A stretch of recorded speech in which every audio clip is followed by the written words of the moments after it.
Hello and welcome to the Green Canary. Today on the show, we're going to be talking about how the future of Australian coal and gas is actually looking pretty bleak. We're going to talk about how climate is barely being mentioned this election campaign, which is not ideal. What is good, and it's a rare piece of good news, is there's some good news on plastics. We hear that so rarely, and there's plenty more this week. I am joined as ever by Elfie Scott, who is remote this week. We're both remote. We're doing this remotely because, Elfie, you've had COVID. How are you going? And COVID sucks, I have to say. After what is it, 2 years of just thinking about getting it and then maybe just assuming that I'd be okay, it's not great. I just wouldn't recommend it. No, I can absolutely share that sentiment. I was knocked around like I had a man flu, and as we know, the man flu is the most terrible disease known to mankind. It's So true. Worse than them all. it is. You hear, the whinge ratio with the man flu is higher than any other disease. But anyway, let's talk about something else we should probably be whinging about, and that is the 2022 election campaign. Now, it's something that I thought might happen.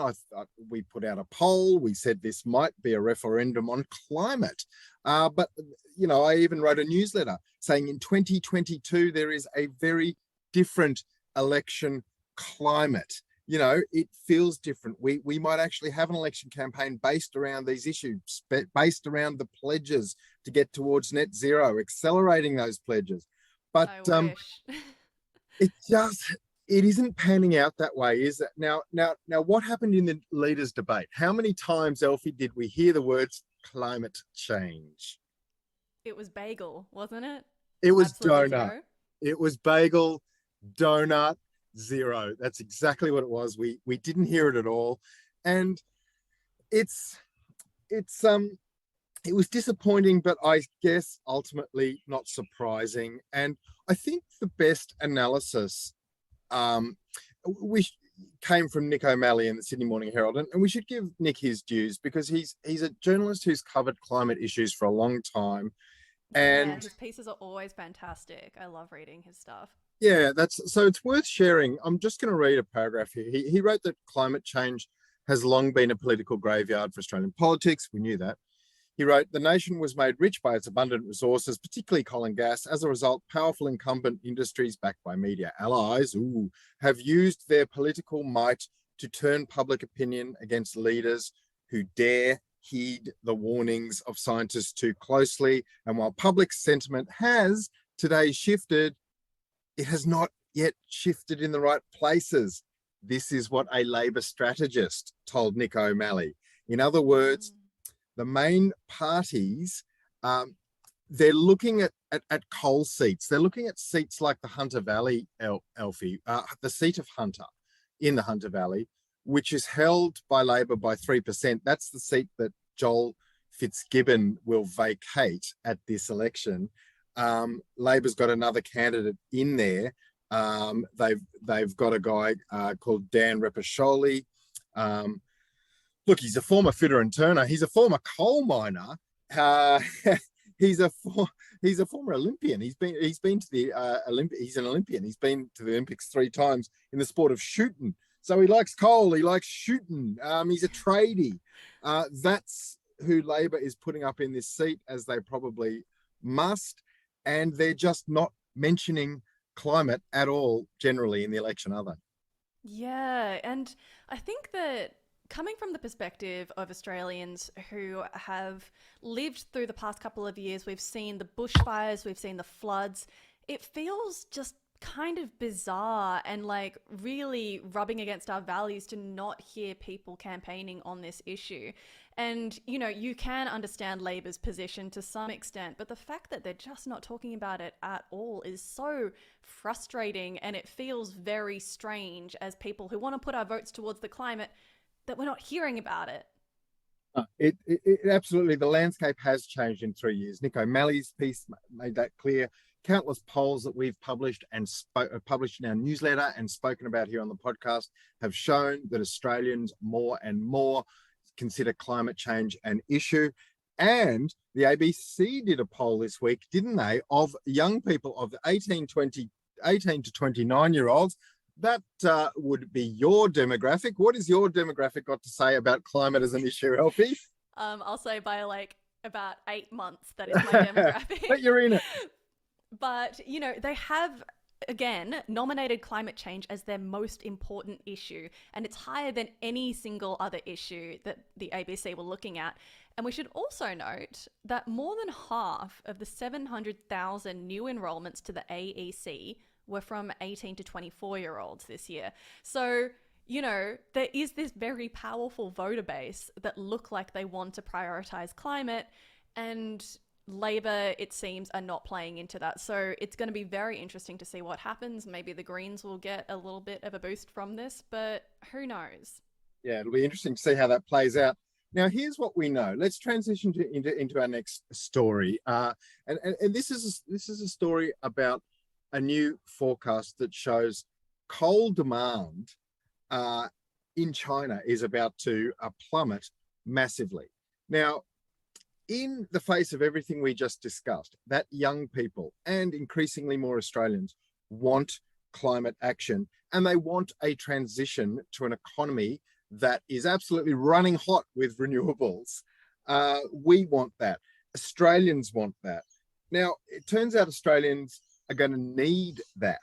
We are going to need an economy fueled by renewables, because modelling from the Australian National University has shown that China's demand for coal imports is about to go through the floor. Now, of course, China put a ban on Australian coal imports in 2020 as this government had a little tiff with them, and there was a bit of a falling out. A continuing tiff. I mean, actually, it's interesting to me that this has not been one of the election campaign issues, although it's sort of flared up, the whole China thing with the Solomon Islands, hasn't it? But Australia-Chinese relations are a crucial issue. But look, China has a ban on coal. When that happened, we found other markets, India, South Korea, Taiwan, other markets. But nonetheless, down the track, it would be hoped by those with a stake in the coal game that China would come back as an importer. Well, forget it. Chinese thermal coal imports, found the ANU researchers, will fall by something like 26% by 2025. If China gets really ambitious with its climate policies, and it does have them, 2025, we could see as much as a 45% drop in demand for Australian coal. So basically, we are running out of coal markets. Yeah, totally. And Professor Frank Giotso, who we are quite big fans of over here at the podcast, he's spoken about this recently, and he said that even if Australia were to reconcile its current political differences with China, we should expect that Chinese demand for its coal to be well below pre-conflict levels and to keep falling from that level. So even if we do manage to institute those sort of diplomatic relationships again and like strengthen that relationship again, they're not going to want our coal, unfortunately. And, you know, there's just no way around this.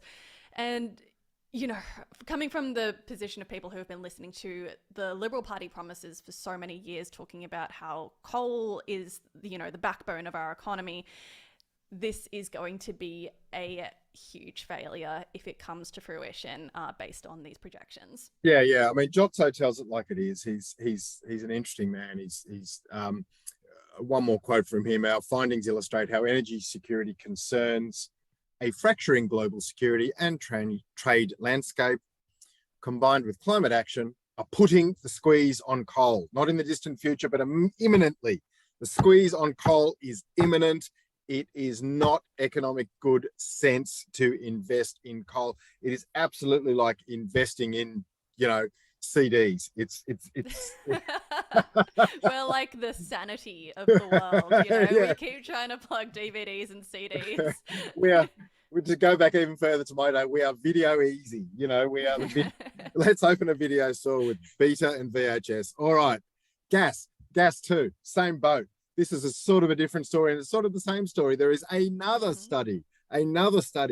Thank you, the IGCC, not to be confused with the IPCC. The IGCC are the Investor Group on Climate Change. They manage, just a lazy $2 trillion in assets. Let me just Ooh, okay. rummage. I wish I had $2 trillion Yeah, sitting I'm just around. rummaging around the coin jar here to see if I can find a lazy 2 trillion. I'd be happy with 20 cents. They manage a lot of assets. They're a serious mob, the Investor Group on Climate Change, the IGCC. They have done some analysis, and it questions the viability of a whole bunch of fossil fuel developments that are yet to begin production. 3 of them are Australian gas developments, including Woodside's Scarborough, which was given the green light in the last 6 months or so, I think. Others, including the Beetaloo Basin development in the NT, and also one I'm very passionate about, and you would be now too, having been there, is Santos's development at Narrabri in the Pilliga region of, Yes. they always say it's at Narrabri. Oh, who cares if they dig up Narrabri? It's in the Pilliga. It's in a pristine forest that they plan to frack for natural gas. Marketing. Anyway, all of these products, according to the IGCC, are absolutely not going to make economic sense either. Yeah, absolutely. And I mean, God, this is something that we've known for years as well, right? Like, we knew from the outset when Morrison announced his gas led recovery that these would not be economically viable projects. And now we are just happening to see the data that is bearing that out. And again, But, another fossil fuel disaster potentially well, it's very soon. the future is being forecast by people with economic skin in the game, and that future is not fossil fuels, it is renewables. That is why Australians want their leaders to be talking about climate. We've had a fair crack lately at the Liberal Party here. We're having a crack today, I think, at both parties, at the tone of the election, where everyone's too scared to mention it. We've explained why with Labor. Obviously, they're trying to win Coal seats. I still don't think it's much of an excuse. Get on the front foot, talk about what Australians want. I don't know if we're here to editorialise, but we just did. Anyway, Alfie, let's move along to mulch. Let's talk about some of the little stories that came across our radar. What's on your mind? Yeah, sure. So this week, America is spanking us. So Biden's administration are set to call on Australia to set tougher emissions targets. So the US will urge Australia to increase its 2030 emission reduction pledge this year. And actually, the Assistant US Secretary for State for Environmental Affairs, Monica Medina, said the US was determined that everyone raise ambition in tackling the climate crisis in a bid to avoid greater destruction. So really, they're stepping in, and we might see a more heavy-handed approach coming our way. Well, that's good. I mean, look, who knows whether a Biden administration official waving a stick at us will make much of a difference. But it's What if interesting they whack us with it? We don't know. well, waving and whacking is very different indeed. So let's see how hard we get whacked. But just a reminder, after COP26 last year, Australia pledged to reduce emissions to 26 to 28% below the 2005 levels. That's not much. And, especially compared to some of the other industrialized nations, we're aiming for net zero by 2050. What way are we aiming for net zero? The Australian way. Technology, not taxes, mate. Technology, not taxes. And it's always worth mentioning, Alfie, that in that net zero, the Australian way document, 15% of how we're going to achieve that is in technology that's not invented yet. There's actually a section we there. really need to emphasize that. If I go to the races tomorrow and I bet on a horse that doesn't exist yet, that hasn't been born yet, but might be faster than all that those other horses in the race, do you know what's going to happen to my bet? I'm going to lose that money. So That's a really good metaphor. I like that. Yeah. So net zero the Australian way. Let's move on. Look, here's a little thing I saw this week. I saw a town that is entirely powered by renewables, or is about to be, not entirely, but partially, but could be entirely. I'm speaking of Malakuta in Victoria. Now, Malakuta, tiny little town of 1,000 permanent residents, swells to beyond that in the tourist season. far eastern Victoria, as we know, Malakuta, it became a household name, devastated by the Black Summer fires. They lost power after that, of course. They weren't alone, but Malakuta is on what's called a radial line. There's only one source of power in and out. And the Black Summer was in some ways a spur for the town to get together. They've got a green energy sustainability group. That group got together with some energy companies. They've built solar panels and a great big battery or batteries housed in 5 shipping containers. It's not that hard. And they can now generate their own power, but they're also connected to the grid. But if they need to stand alone, they can do that. So well done to Malakuta. I reckon that's a bit of a blueprint for similarly small towns in the future. Yeah, yeah, it's amazing. And yeah, like you said, absolutely good on them after the devastation that they saw in the Black Summer. Like, this is such an optimistic and hopeful turnaround. And yeah, we fully support everybody trying their hand at renewables, whether you're a little town or you're a little house. Yes. Um, and for our last story, we have a very, yeah, it's a really nice story again. And I really love that you brought this to us, Anne. So this is about plastic pollution in the oceans. And it comes from the University of Notre Dame. Dr. Linda Davies from there was already a regular walker along Perth's beaches, and she picked up junk off the beach in her spare time. So in 2018, she started analysing the pieces of litter that she was picking up. And there were 12,659 pieces of litter that she picked up with a group between November 2018 and January 2021. And it showed that things that had been banned, like plastic straws, were actually being found less. So it does go to show that there's this like sort of tangible change that happens in our oceans when these bans come about. Unfortunately, she did find that fishing waste and COVID masks are on the rise, but there you go. It just goes to show that the changes do work and they can be seen on our beaches. Fantastic. Absolutely great stuff. And yeah, the COVID masks, just your final reminder. And we'll probably remind you next time. That'll be your next final reminder. Snip your bits that hang over your ears because they get stuck in Don't say boots. snip your bits. That's not going to be the tagline for this. Snip your bits is something I will never say again unless I have a dramatic late life career change. But yes, snip your COVID mask loop that goes over your ears. Please do that. Yeah. Birds' beaks get stuck in them. Not good. Absolutely. All right. Well, that is all we have time for today. Thank you so much for joining us again. Before we head off, we would like to, as always, acknowledge the traditional custodians of the land on which we are recording, the Gadigal people of the Eora Nation.